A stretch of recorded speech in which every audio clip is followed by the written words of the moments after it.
Everyone, welcome to my YouTube channel. So आज हम कुछ इंपॉर्टेंट एमसीक्यूज करेंगे जो कि हमारे साइंस के हैं। 30 एमसीक्यूज हैं। जो सारे ये जो एमसीक्यूज हैं ये प्रीवियस ईयर क्वेश्चन पेपर से मैं उठा के लाई हूँ। जितने भी हमारे JKSSB में एग्जाम्स हुए हैं उसके सारे ये 30 एमसीक्यूज हैं। ओके, स्टार्ट करते हैं। सबसे पहला क्वेश्चन, स्टडी ऑफ वायरस को क्या बोला जाता है? वायरोलॉजी, माइकोलॉजी, फायोलॉजी या फिर इनमें से कुछ भी नहीं। स्टडी ऑफ वायरस बहुत इजी है, इसको बोलते हैं virology. Study of virus is virology. Second question है, डैश और called the amphibian of the plant kingdom. ये मोस्ट इंपॉर्टेंट क्वेश्चन है। सो बायरोफाइट्स है, थैलोफाइट्स है, एंजियोस्पर्म है या इनमें से कोई भी नहीं। ये प्लांट किंगडम में जो एम्फीबियंस होते हैं उन्हें क्या बोला जाता है? कौन सी प्लांट्स को amphibian of the plant kingdom बोला जाता है?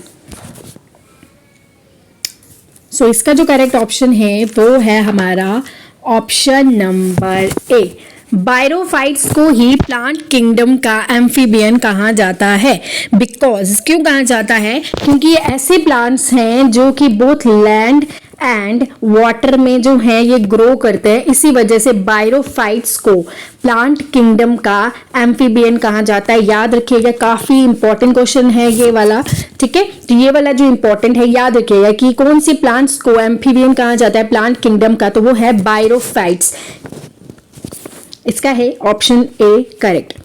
नेक्स्ट है कौन सी पार्ट में मैक्सिमम ग्रेविटी होती है? अर्थ के कौन से पार्ट में मैक्सिमम ग्रेविटी होती है? Equator, Tropic of Cancer, Tropic of Capricorn या फिर पोल्स में? कहां पे सबसे ज्यादा ग्रेविटी आप लोगों को देखने को मिलती है? तो वो हमें मिलती है पोल्स पे। ऑप्शन डी जो है वो करेक्ट है। Next, Which of the following comes under the category of viviparous animal? viviparous animals जो होते हैं उनमें से कौन से एनिमल्स होते हैं? वो कौन सी इसमें से कैटेगरी के अंडर आते हैं? कैट है, बर्ड्स हैं, फिशेस है या इनमें से कोई भी नहीं? सो विविपैरिस के बारे में जान लेते हैं थोड़ा सा कि विविपैरिस होता क्या है। विविपैरिस वो होता है जो कि जो जब रिप्रोडक्शन होता है, ठीक है, जिसमें रिप्रोडक्शन के टाइम पे फर्टिलाइजेशन, ठीक है, या फिर एम्ब्रो के जरिए जो है वो अपने बेबी को, ऑफस्प्रिंग को रिप्रोड्यूस करते हैं। ठीक है, तो वो होते हैं विविपैरस। ठीक है, विविपैरस एनिमल्स वो होते हैं। इसमें एक और एनिमल्स होते हैं जो होते हैं oviparous animal. Viviparous and oviparous animal. Oviparous वो एनिमल्स होते हैं जो एग लेइंग एनिमल्स होते हैं। एग लेइंग एनिमल्स, ठीक है, एग लेइंग एनिमल्स। एंड जो विविपोपैरस एनिमल्स वो होते हैं जो कि फर्टिलाइजेशन करते हैं या फिर जो उनका बेबी प्रोड्यूस होता है वो एम्ब्रो की मदद से होता है। तो ये विविपैरस एनिमल्स अलग होते हैं, ओविपैरस एनिमल्स एग लेइंग एनिमल्स होते हैं। अब आपको यहाँ तक समझ आ गया होगा कि देखिए कैट एग नहीं देती, यानी कि कैट क्या है? एक विविपैरस एनिमल है। बर्ड्स एग देती है, ये ओविपैरस एनिमल है, ओविपैरस एनिमल है। फिशेस भी एग से अपने बेबीज को जो है बर्थ करती है, ऑफस्प्रिंग अपने पैदा करती है, तो वो भी क्या है? एक विविपैरस ओविपैरस एनिमल है। ठीक है, तो हम क्या है? कैट और ह्यूमंस जो है, ह्यूमंस अगर ऑप्शन में होता है तो आप ह्यूमंस को भी इसमें टिक कर सकते थे क्योंकि ह्यूमंस भी विविपैरस एनिमल्स में ही आता है। तो इसका जो करेक्ट ऑप्शन है वो है ऑप्शन नंबर ए। इनमें से कौन सी स्केलर क्वांटिटी है? अब देखिए, आपको scalar quantity and vector quantities भी पता होना चाहिए कि स्केलर क्वांटिटीज कौन सी होती है एंड वेक्टर क्वांटिटीज इनमें से कौन सी है। स्पीड, डिस्प्लेसमेंट, फोर्स या मोमेंटम। तो स्पीड जो है वो हमारी स्केलर क्वांटिटी है जो सिर्फ मैग्नीट्यूड दिखाती है। Vector quantities magnitude plus direction दिखाती है। तो इसीलिए स्केलर क्वांटिटी क्या है? हमारी स्पीड। ऑप्शन ए जो है वो हमारा करेक्ट होता है। Okay, which isotope use for the treatment of cancer? ये मोस्ट इंपॉर्टेंट क्वेश्चन है। कौन सा आइसोटोप है यूज किया जाता है as a treatment of cancer? Zinc, uranium, cobalt या कोई भी नहीं? तो इसका करेक्ट ऑप्शन है ऑप्शन सी, जो कि कैंसर के ट्रीटमेंट के लिए यूज होता है आइसोटोप, वो है हमारा कोबाल्ट। नेक्स्ट है SI unit of luminous intensity. Luminous intensity का एसआई यूनिट क्या है? ल्यूमिनस इंटेंसिटी का एसआई यूनिट क्या है? कैंडेला है, मोल है, केल्विन है या एम्पेयर है? क्या है इसका आंसर? इसका आंसर है कैंडेला। कैंडेला जो है एसआई यूनिट है इंटेंसिटी का। इंटेंसिटी का एसआई यूनिट इज कैंडेलम। ओके, उसके बाद जो है हमारा नेक्स्ट क्वेश्चन वो है हमारा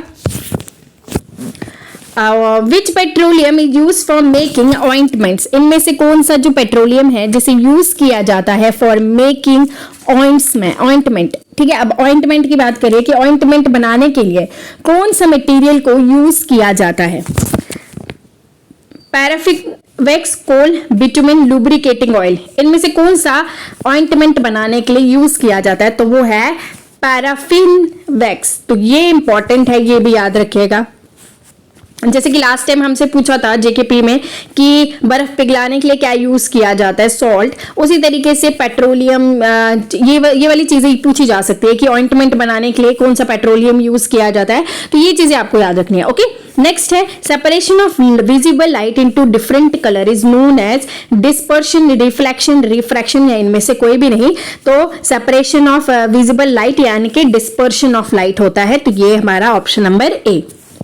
Which gland include in the brain? Brain में इनमें से कौन से ग्लैंड्स हैं? Pituitary gland, pineal gland, hypothalamus gland, या फिर सभी? इनमें से कौन सा ग्लैंड जो है हमारे ब्रेन में है? सो है हमारा option number D. Pituitary glands भी है, पीनियल ग्लैंड्स भी है, एंड हाइपोथैलेमस ग्लैंड भी हमारे ब्रेन में है। Gas pressure is measured by. Gas pressure को कैसे मेजर किया जाता है? मैनोमीटर, ऑल्टमीटर, गैल्वेनोमीटर, या फिर वोल्टमीटर?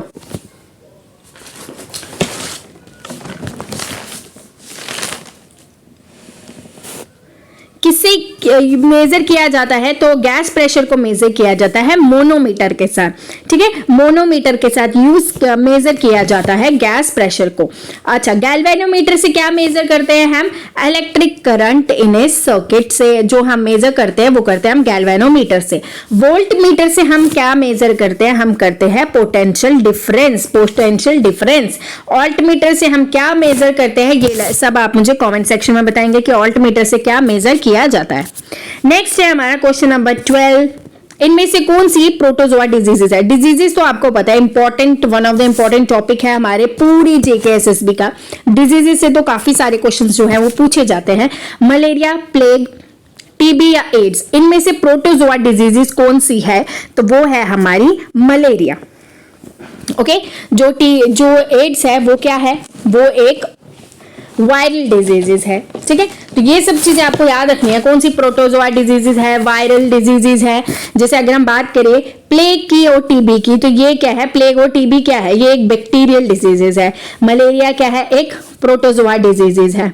ठीक है, जैसे कि अभी ज्यादातर डेंगू जो है, डेंगू काफी ज्यादा न्यूज में रहा था, तो डेंगू क्या है? एक वायरस डिजीजेस है। तो आपको ये भी याद रखना है। ठीक है, एड्स की फुल फॉर्म भी याद कर लेना। Okay, next question number 13। Which part of thinking, brain जो है कंट्रोल करता है थिंकिंग कौन से पार्ट ऑफ ब्रेन से? Fore brain, mid brain, hind brain, या स्पाइनल कॉर्ड?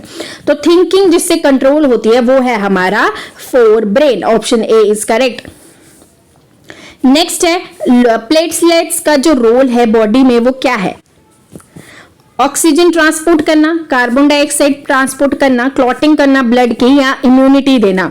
तो इसका जो करेक्ट ऑप्शन है वो है option C, clotting of blood. Platelets का काम क्या होता है? ब्लड को क्लॉटिंग करने का काम होता है।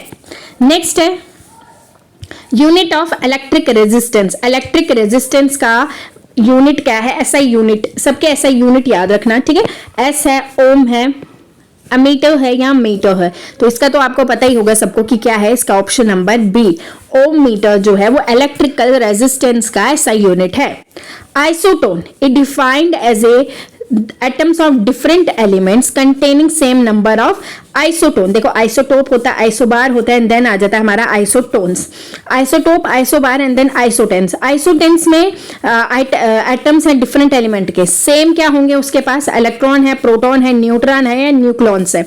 तो इसका जो करेक्ट ऑप्शन है वो है ऑप्शन नंबर सी, न्यूट्रॉन्स जो है वो उसके पास सेम नंबर होंगे आइसोटोन्स के पास। ठीक है, नेक्स्ट है उसके बाद मोस्ट रिएक्टिव मेटल इनमें से कौन सा है? सोडियम है, मैग्नीशियम है, गोल्ड है या सिल्वर है? तो आपको पता ही होगा, पहले मोस्ट रिएक्टिव मेटल आ जाता है हमारा के, यानी कि क्या है के, किसका सिंबल है? हमारे पोटेशियम का। ओके, सेकंड मोस्ट रिएक्टिव जो एलिमेंट है वो आ जाता है सोडियम, यानी कि Na इसका सिंबल है। आपको सिंबल जो है वो भी याद रखना है। सिल्वर का सिंबल क्या है? Ag, गोल्ड का क्या है? Au, मैग्नीशियम का क्या है? Mg। तो आपने इनके जो सिंबल है वो भी याद रखना है। मोस्ट रिएक्टिव मेटल पोटेशियम के बाद क्या आ जाता है? सोडियम आ जाता है। अच्छा, आपसे ये भी पूछा जाता है कि कौन सा मेटल जो है उसे केरोसिन ऑयल में डाला जाता है, तो वो है सोडियम। क्यों? क्योंकि ये बहुत ज्यादा रिएक्टिव मेटल है, इसलिए उनको केरोसिन ऑयल में डाला जाता है।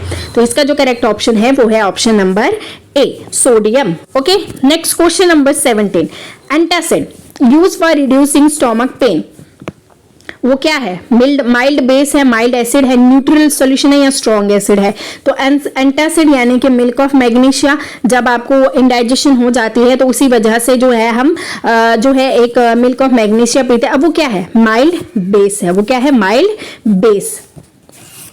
The breaking of molecule in the absence of oxygen, in the absence जहां लिखा हो वो तो आपको पता है क्या होगा हमारा? Anaerobic respiration. Anaerobic respiration, in the absence of oxygen में जो भी मॉलिक्यूल्स ब्रेक डाउन होते हैं वो एनएरोबिक रेस्पिरेशन होते हैं। Next, most abundant gas in the earth atmosphere, क्या है? वो है हमारी नाइट्रोजन। नाइट्रोजन जो है मोस्ट अबंडेंट गैस है हमारे अर्थ एटमॉस्फेयर पे। उसके बाद आ जाती है हमारी ऑक्सीजन। ठीक है, next, which of the following vitamin is called as thiamine. Thiamine किसको बोलते हैं? ये सबकी जो है ये केमिकल नेम्स हैं, तो ये भी याद रखने हैं। Vitamin C, vitamin B1, vitamin B6 या B12। तो इसका जो करेक्ट ऑप्शन है वो है हमारा ऑप्शन नंबर बी। थायमिन क्या है? Vitamin B1।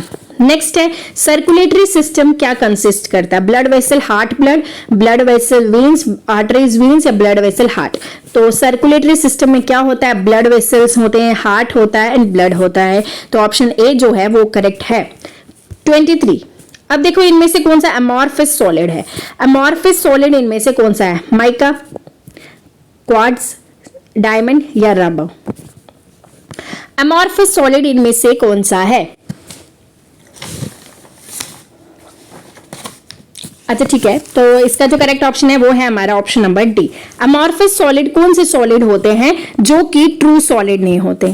ठीक है, ट्रू सॉलिड नहीं है ये वाले सॉलिड जो है, ये ट्रू सॉलिड नहीं है, क्योंकि इनकी जो प्रॉपर्टीज है ये सॉलिड, देखो जैसे रबर जो है, रबर जैसे आप मिटाते हो, जैसे इरेजर वो वाला, और जो आप हेयर बैंड लगाते हो rubber, that is solid. But जो हमारा मिरर है, मिरर यानी कि ग्लास, वो भी सॉलिड है, बट उनकी जो प्रॉपर्टीज है क्या वो ट्रू सॉलिड्स के साथ मिलती हैं? नहीं मिलती, क्योंकि बोलते हैं ना solids have definite shape, solids जो है वो लस्टर नहीं करता, उसी वजह से जो है सॉलिड रबर, इसका जो उन सॉलिड्स को हम बोलते हैं अमॉर्फस सॉलिड। ठीक है, अमॉर्फस सॉलिड को हम स्यूडो सॉलिड्स भी बोलते हैं एंड सुपर कूल्ड सॉलिड भी बोलते हैं, क्योंकि ये ट्रू सॉलिड नहीं होते। तो अमॉर्फस सॉलिड्स की 3 एग्जाम्पल है। एक आ जाते हैं हमारे रबर, एक आ जाता है हमारा प्लास्टिक्स, ये भी सॉलिड्स होते हैं, एंड थर्ड वन आ जाता है हमारा ग्लास। ये है अमॉर्फस सॉलिड, यानी कि ये एक तरह के ट्रू सॉलिड नहीं है, ट्रू सॉलिड नहीं है।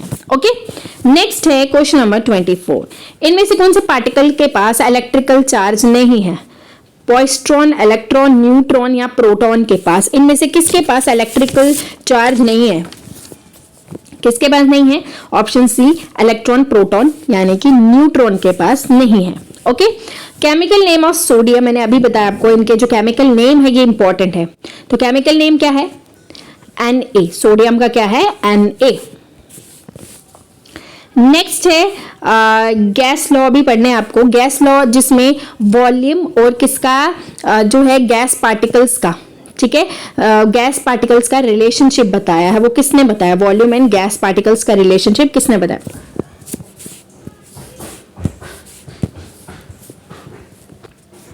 ओके, जो इसका करेक्ट ऑप्शन है, जिन्होंने वॉल्यूम और गैस पार्टिकल्स के बीच में रिलेशन दिया वो है एवोगाड्रो का law.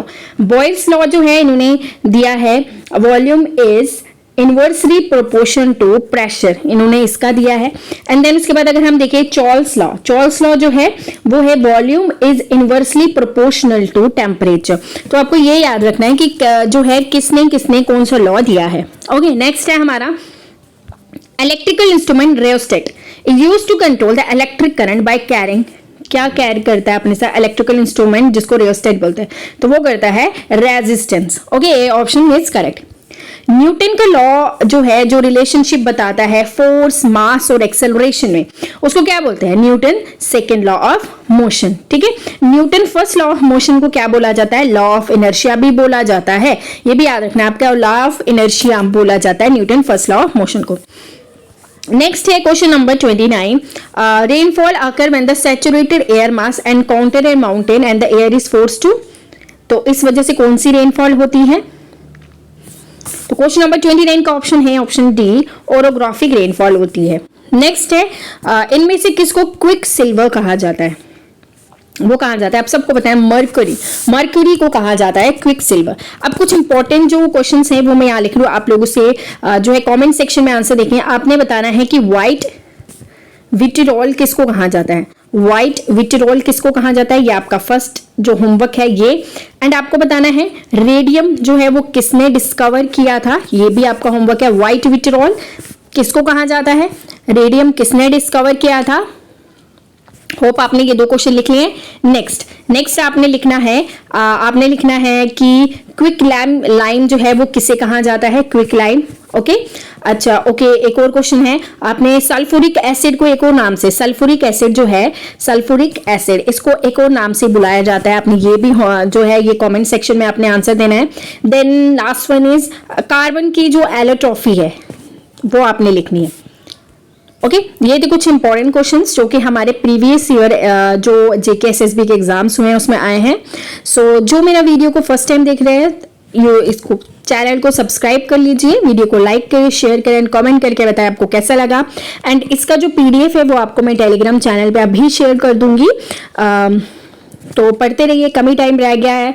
All the best to everyone, अपनी स्टडी को कंटिन्यू रखिए। ये लास्ट टाइम है हमारे लिए, इसके बाद पता नहीं वैकेंसीज कब आएंगी, तो तब तक अपना ख्याल रखिए, पढ़ते रहिए। Thank you and bye bye.